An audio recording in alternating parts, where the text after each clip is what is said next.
Hello दोस्तों, कैसे हो आप सब।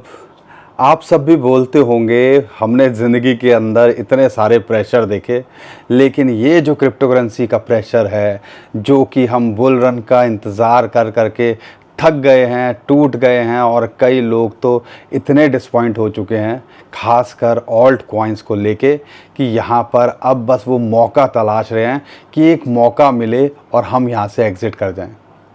मुझे ये पता है आप में से बहुत सारे लोग ऐसा महसूस करते होंगे, क्योंकि कहीं ना कहीं बहुत बार जब इस मार्केट को देखते हैं तो हमारे मन के अंदर भी ऐसे थॉट आते हैं, क्योंकि पोर्टफोलियो यहाँ पर हमेशा लाल दिखता है, एक छोटी सी उम्मीद दिखती है, एक दिन अच्छा होता है, 4 दिन बुरे होते हैं, तो दिल की धड़कनें यहाँ पे बढ़ी रहती हैं।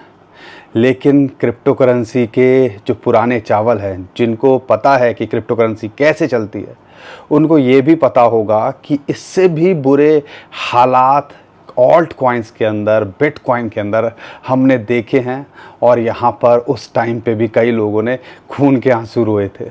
लेकिन ये चीज़ पहली बार नहीं हो रही है, और आई एम श्योर ये चीज़ आखिरी बार भी नहीं हो रही होगी।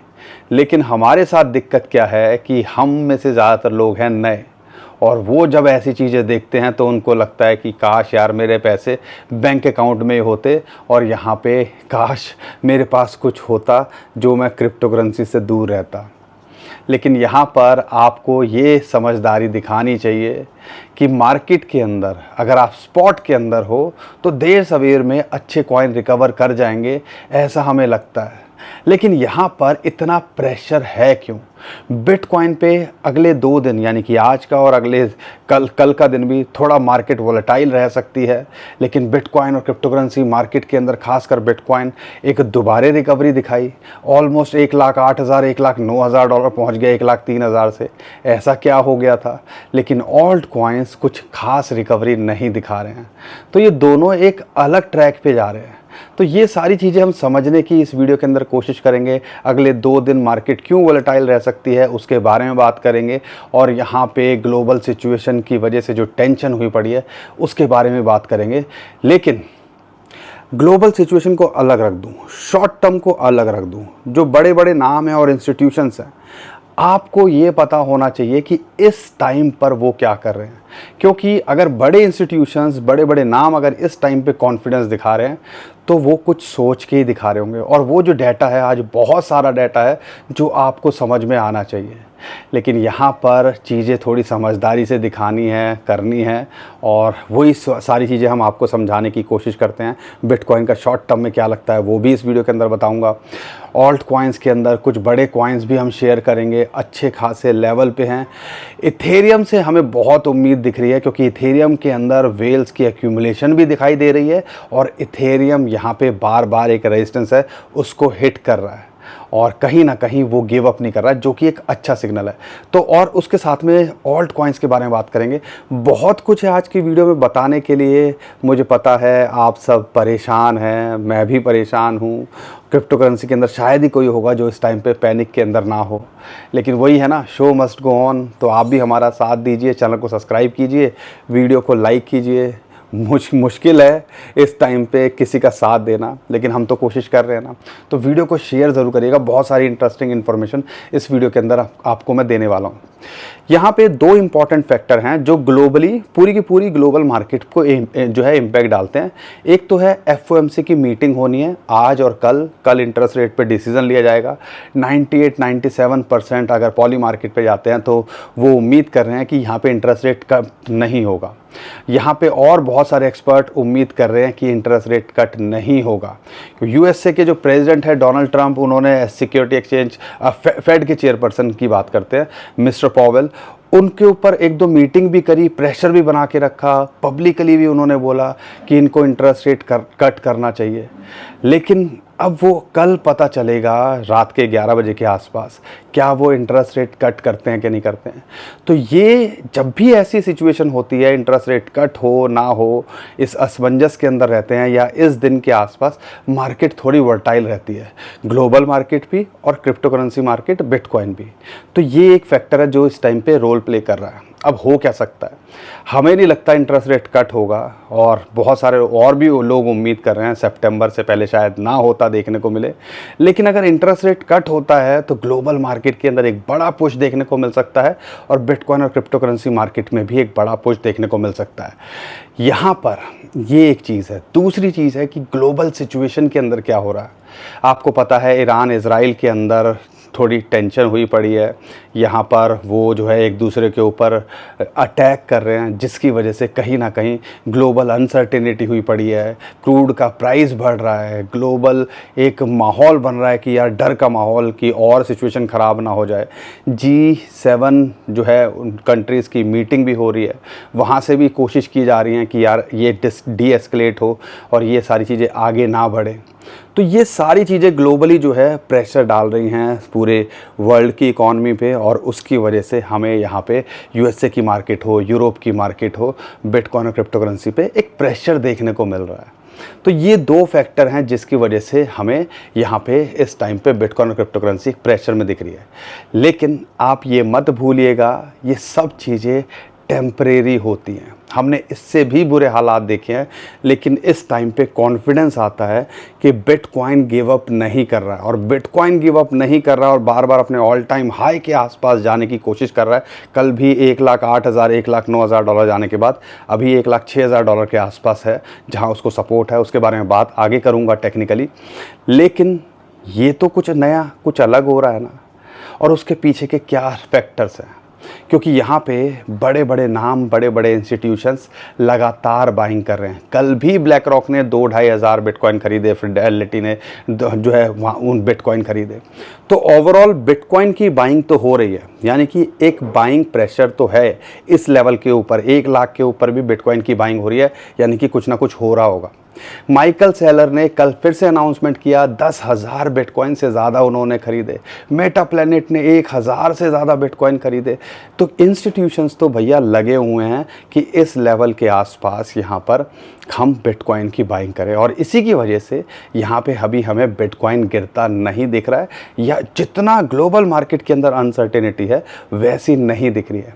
और ये मत भूलिएगा, जब भी ग्लोबल अनसर्टेनिटी होगी, गोल्ड का प्राइस हो, क्रूड हो या आपका बिटकॉइन हो, वो अल्टीमेटली बढ़ने चाहिए, क्योंकि बिटकॉइन को भी डिजिटल गोल्ड बोला जाता है और उसी की तरह से लोग कंसीडर इसको करते हैं।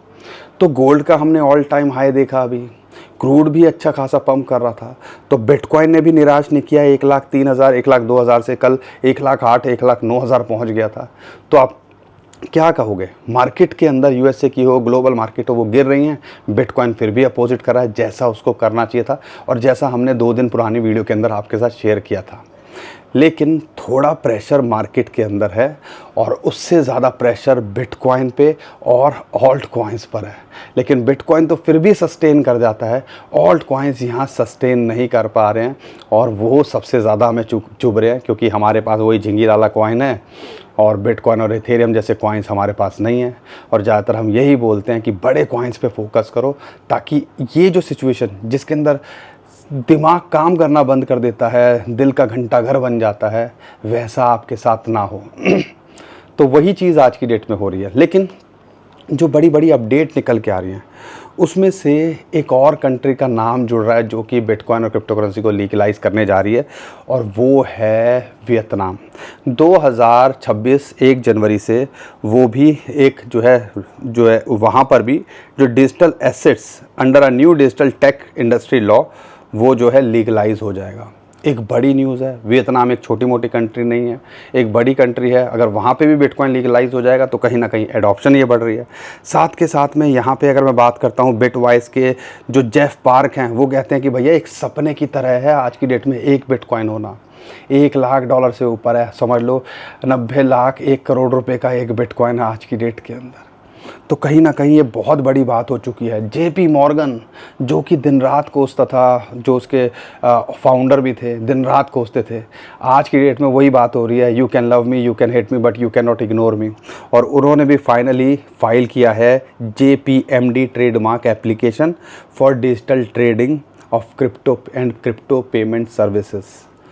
तो एडॉप्शन तो बढ़ रही है, बहुत कुछ हो रहा है, लेकिन दो बड़ी मैं कुछ चार्ट पे भी आपका नज़र डालना चाहता हूँ कि आप एक बार नज़र डालें।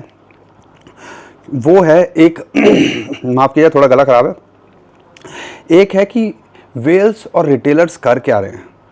बाइनेंस पे अगर इनफ्लो देखते हैं आज की डेट में सबसे ज़्यादा लो पर है, तो हर कोई अपने पास यहाँ बटोर के बैठा हुआ है और ख़ासकर बिटकॉइन तो नहीं दे रहा है। बोथ ग्रुप, इसमें वेल्स के साथ में रिटेलर्स बहुत कमज़ोर दिल वाले भी होते हैं, लेकिन अब बहुत सारे पुराने चावल भी हो चुके होते हैं जिनको टेक्नोलॉजी समझ में आती है, जो समझने लगे कि अगर वेल्स यहाँ बाइंग कर रहे हैं तो हमें भी होल्ड करना चाहिए। तो दोनों ग्रुप की बात करते हैं तो वो इस टाइम पे होल्ड कर रहे हैं strong, anticipating for other upside. तो ये चार्ट जो निकल के आया है क्रिप्टो क्वांट का, वो भी इसी तरफ इशारा दे रहा है। तो बहुत सारे सिग्नल्स हैं जो यहाँ मिल रहे हैं। इथेरियम को लेके भी अगर मैं एक इंटरेस्टिंग फैक्ट बताऊँ आपको, इथेरियम की वेल्स 2018 के बाद में संडे के दिन बात करते हैं $2.5 बिलियन वर्थ के इथेरियम जो है एक्यूमुलेट किए गए। तो इथेरियम के अंदर बाइंग आ रही है। हम चाहते हैं बिटकॉइन स्टेबल रहे, इथेरियम के अंदर बाइंग आए ताकि एक बड़ा ऑल सीज़न ट्रिगर हो सके, क्योंकि इथेरियम के बाद पार्ट 2 ऑल सीज़न की बात करते हैं तो कुछ कुछ ऐसा ही होता देखने को मिलता है। तो इथेरियम का ना गिव अप करना वो भी एक सिग्नल दे रहा है कि हम जो ऑल्ट सीज़न की बात करते हैं, बुल रन की बात करते हैं, अभी उसकी गुंजाइश है 2025 में। आप में से ज़्यादातर लोग नहीं सोचते हैं, लेकिन हाँ अभी भी गुंजाइश है। लेकिन उस गुंजाइश में हमारा बंटा धार ना हो जाए, इससे थोड़ा ज़्यादा लोग परेशान हैं और होना भी चाहिए। लेकिन वही बात है कि सिचुएशन कैसी भी हो, जब आपने सही से पोर्टफोलियो को मैनेज किया होगा या आपने सही से डिज़ाइन किया होगा तो आपको पता ही है कि यहाँ पर देर सवेर में चीज़ें ठीक हो जाएंगी। इसीलिए कहते हैं फ्यूचर ट्रेडिंग से दूर रहना चाहिए।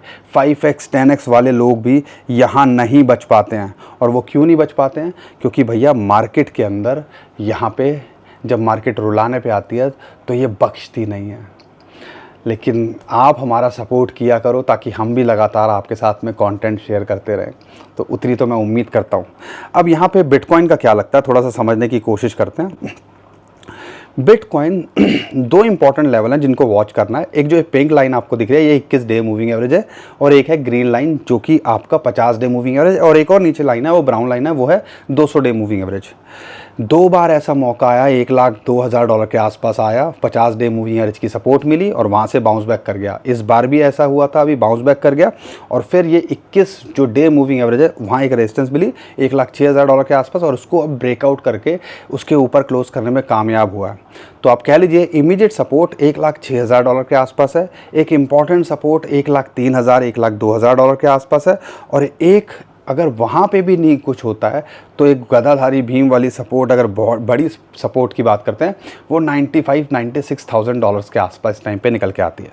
तो यहाँ पे जब मार्केट के अंदर इतनी वोलेटाइल हम एक्सपेक्ट करते हैं तो ये लेवल्स है जिनको हमने वॉच करना है और जिनके ऊपर आपको यहाँ पे नज़र बना के रखनी चाहिए। अगले 24 से 48 घंटे के अंदर थोड़ी मार्केट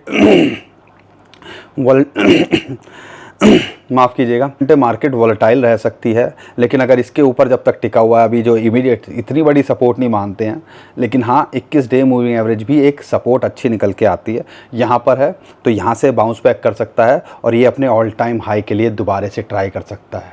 तो ये जो है ना, मैन्युपुलेटर्स ऐसे इवेंट्स का फ़ायदा उठाने की कोशिश करते हैं कि FOMC की मीटिंग हो रही है, इंटरेस्ट रेट कट नहीं होगा, या ग्लोबल सिचुएशन है तो मार्केट के अंदर प्रेशर लेके जाए, अपना माल बटोरा जाए और फिर पंप कर दिया जाए। यही चल रहा है पिछले कई दिनों से। तो ये सारी चीज़ें हमें भी अब समझनी चाहिए कि कहाँ कहाँ इंपॉर्टेंट सपोर्ट है और कहाँ कहाँ हमारे टारगेट हो सकते हैं। अगर शॉर्ट टर्म में देख रहे हो तो उसके हिसाब से, अगर लॉन्ग टर्म में देख रहे हो तो क्या बड़े बड़े इंस्टीट्यूशंस हों, जब वो सारी चीज़ें कहीं प्रोजेक्ट कर रहे हैं कि बहुत कुछ आने वाले दिनों के अंदर हो सकता है, तो कहीं ना कहीं हमें भी अगर सही से मैनेज करके रखोगे तो वो हम भी प्रोजेक्ट उनके साथ लेके चल सकते हैं, प्रोजेक्शन अपनी। अब यहाँ पे इथेरियम की बात करते हैं। इथेरियम को देख के मुझे एक तसल्ली है, और वो क्या है कि कहीं ना कहीं ये मेंटेन कर रहा है 2400 से 2600 $2700 का जो जोन है, और वहाँ पे बॉक्स ट्रेडिंग हो रही है। उसको ब्रेकआउट किया था 200 डे मूविंग एवरेज की, फिर वो इवेंट हुआ ईरान इजराइल वाला, और उसके बाद अभी रिजेक्ट हुआ। लेकिन इसने जितनी जल्दी बाउंस बैक किया है और जिस हिसाब से एक्यूमुलेशन का डाटा निकल के आ रहा है कि बाइंग हो रही है, तो यहाँ पर इसने दोबारा हिट किया, लेकिन वही इसको ऊपर क्लोज नहीं कर पाया। 21 वीक मूविंग एवरेज और 200 डे मूविंग एवरेज की इसको यहाँ रेजिस्टेंस मिल रही है, और अभी भी दोबारा हमारे कल भी और आज भी ये रेजिस्टेंस फेस कर रहा है। तो यहाँ पे इमीडिएटली जब तक $2400 के ऊपर है 50 डे मूविंग एवरेज की सपोर्ट है, फिबोनाची की रेशियो 0.382, तो नथिंग टू वरी। और यहाँ से बाउंस बैक करता है और इसके ऊपर क्लोज कर पाता है ये $2650 $2700 से, तो ये $2900 को ट्राई करेगा। वहाँ पे फिबोनाची की रेशियो 0.5 और उसको पार करता है तो फिर ये अपने जो है 3400 $3500 और $4000 को ट्राई करता देखने को मिल सकता है। तो इथेरियम का बढ़ना कहीं ना कहीं एक सिग्नल है। बिटकॉइन की डोमिनेंस गिव अप नहीं कर रही है, 64 से ऊपर लगातार मेंटेन कर रही है। इसके नीचे आए तो कहीं ना कहीं थोड़ी राहत मिले। तो यहाँ पे ये सारे फैक्टर्स हैं जिनको हमने फोकस करना है। लेकिन अगर मैं बड़े बड़े कॉइन्स की बात करता हूँ तो वो कहीं ना कहीं एक अच्छे लेवल पे हैं। सुई की बात करते हैं तो $3 के नीचे एक अपॉर्चुनिटी दे रहा है। XRP की बात करते हैं तो यहाँ पर उसको अगर फोकस करते हैं तो $2.2 $2 के आसपास मिले, उसके ऊपर फोकस किया जा सकता है। यहाँ पे ओंडो एक अच्छे लेवल के आसपास है, $0.77 के आसपास, उसके ऊपर फोकस किया जा सकता है। इनफैक्ट गाला भी 0.015 के नीचे है, उस पर फोकस किया जा सकता है। इथेरियम पे फोकस कर सकते हो। आर्बिट्रम, अगर इथेरियम बढ़ा है तो आर्बिट्रम दोबारा से उसी लेवल पे आ गया $0.3 के आसपास, उस पर फोकस किया जा सकता है। यहाँ पर अगर मैं बात करता हूँ ADA $0.6 के आसपास है, उस पर फोकस किया जा सकता है। सोलाना 140-45 के आसपास फोकस किया जा सकता है। लेकिन वही चीज़ है कि शॉर्ट टर्म में मार्केट शेक कर सकती है, 10-20% गिरने की गुंजाइश रह सकती है। लेकिन जब रिकवरी दिखाएंगे तो उम्मीद है आपको यहाँ कुछ ना कुछ आपको अच्छा करते देखने को मिल सकते हैं। बाकी पेपी की बात करते हैं, वो भी एक रेंज में, अगर मैं एग्जैक्टली आपको चलो पेपी का भी बताता हूँ आपको क्या है, क्योंकि बहुत सारे लोग पूछते हैं। 10,000 के आसपास आ गया है, 8,500 पे आए तो अपनी फील्डिंग लगा के रख सकते हो। तो उम्मीद है वहाँ पे अगर मिल जाए तो एक फोकस किया जा सकता है। ऐसे ही यहाँ पर अगर मैं शिबा इनू की बात करता हूँ तो वो एक अच्छे जोन के अंदर है, 0.00001200, तो समझ लीजिए 1200 के आसपास है, तो उस पर फोकस किया जा सकता है अगर आप मीम कॉइन के लिए देख रहे हो। बाकी आपका कोई कॉइन है आप हमसे कमेंट में पूछिएगा, लेकिन हमें लगता है कहीं ना कहीं अगर बड़े कॉइन्स अपॉर्चुनिटी दें तो उन पे ज़्यादा फोकस कीजिएगा, बाकी छोटे कॉइन्स से, क्योंकि वही इस टाइम पे बहुत अच्छे लेवल पे मिल रहे हैं। तो दोस्तों आज के लिए इतना ही। उम्मीद करता हूँ हर बार की तरह आपको हमारा कंटेंट अच्छा लगा होगा। वीडियो पसंद आई है तो वीडियो को लाइक करिएगा, चैनल को सब्सक्राइब कीजिएगा, ट्विटर टेलीग्राम को हमारे फॉलो कर लीजिएगा। नीचे डिस्क्रिप्शन में जो लिंक है उसी से कीजिएगा। बहुत सारे स्कैमर हमारे नाम से स्कैम करने की कोशिश कर रहे हैं, उससे भी आप बच पाओगे। अभी के लिए विदा लेता हूँ। खुश रहिए, मुस्कुराते रहिए, कमाते रहिए। आपका दोस्त पंकज। थैंक यू, नमस्कार, धन्यवाद।